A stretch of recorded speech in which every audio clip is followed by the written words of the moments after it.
Awa ndithu ndi a Redson Moonlo amene ndithu adali ku chipani cha MCP. Nthawi zonse ndithu anali munthu mmodzi amene ndithu iyayi ndi odziwika bwinobwino ndithu munthu wamawalo kwambiri komabe pamene ndithu APM amapita ku Lilongwe. Mkulu ameneyu Redson Moonlo ndithu anapita kumulandira APM kumchingamira anthu kenako inali nkhani ndithu matukutuku manongonoko tsopano kuti Redson Moonlo akamulandira APM zikutheka banji iyeyu ndo MCP bla bla zambiri mbiri. So after nkhani yabwera yadziwika then kenako akuti iyeyo wabwera ndi nkhani akufuna ayankhe kwa onse a DPP a MCP akuti mwamunyasa kwambiri chifukwa zambiri zili mkati koma ndithu watokota kwambiri Redson Moonlo. So guys, ndikupasireni audio ya mkulu ameneyu imene ndithu akuti kufuna kuwayankha onse amene ndithu akumunena kuti adapita ku State House.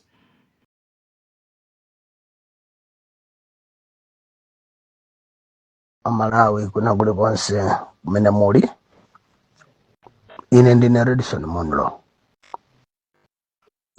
Sinde mapanga maudio kali kawiri nkhani imene ndiulankhula pano kuti ndilembe sitheka yayi italika ndi ndifuna ndilankhule kuti ifupike. Ndifuna ndilankhule very calm, sindifuna kulankhula maukali kapena mokweza mawu.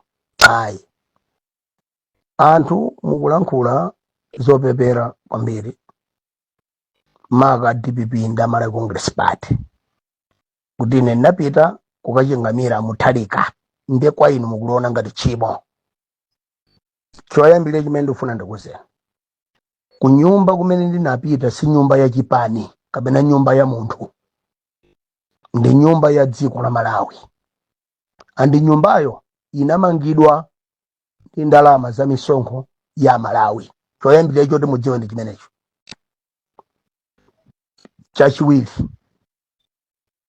nyumba imene ndinapita ine, munthu amene ndimakamuchingamira pambali pokhala president wa chipani ndi president wa dziko la Malawi. Sindinalakwire munthu wina aliyense ineyo kupita kukachingamira muthalika ku State House. Ndilibe munthu amene ndingampanga apologize kaya ku DPP kaya ku Congress. Chimene mungadzifunse chone kuti izinatheka bwanji ineyo kupita ukafika kumene koko ndipo ndabwererako, mudzifunse mafunso. Pandiva ndinapita kukachingamira president wa dziko la Malawi.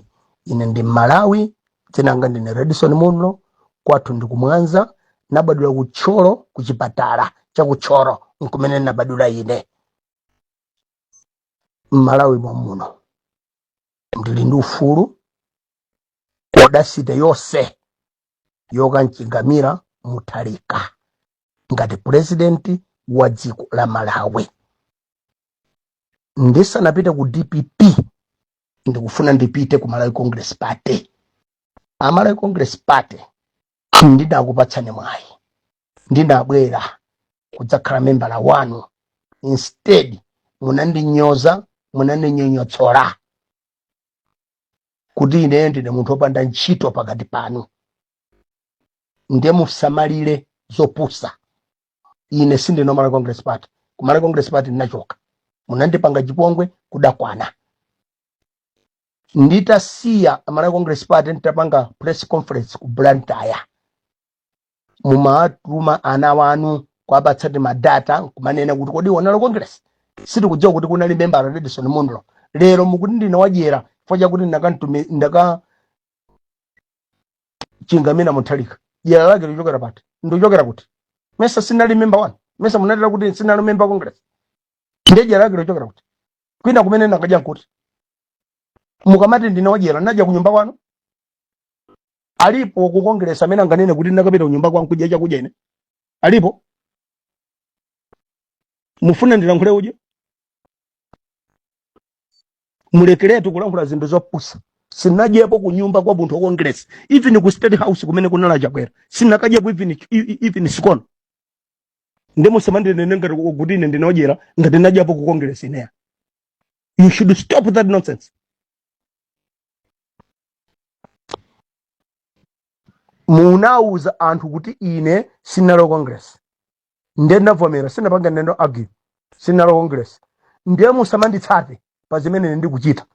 I'm not owned by any entity. Palibe chimene chipani chimene chimandipanga ine oni, palibe banja limene limandipanga ine oni apart from banja limene ndinabadwira. Timvanepo pamenepo. And uchitsiru mene mujiro Malawi Congress Party telepompo. I'm not Malawi Congress Party. Natana nanu mu January. And I will never be, even mutabelera somboma sindidakhala Congress. I'm sorry. Chipongo muna ndichite chinende kwa. Inatu ndikutekera nepita school. Ndikoza panga chipani changa. I have connections, both locally and international. I can make a party and give you a tough run. If you don't know me, I'm Redson Munlo. You know how I do my things. Can't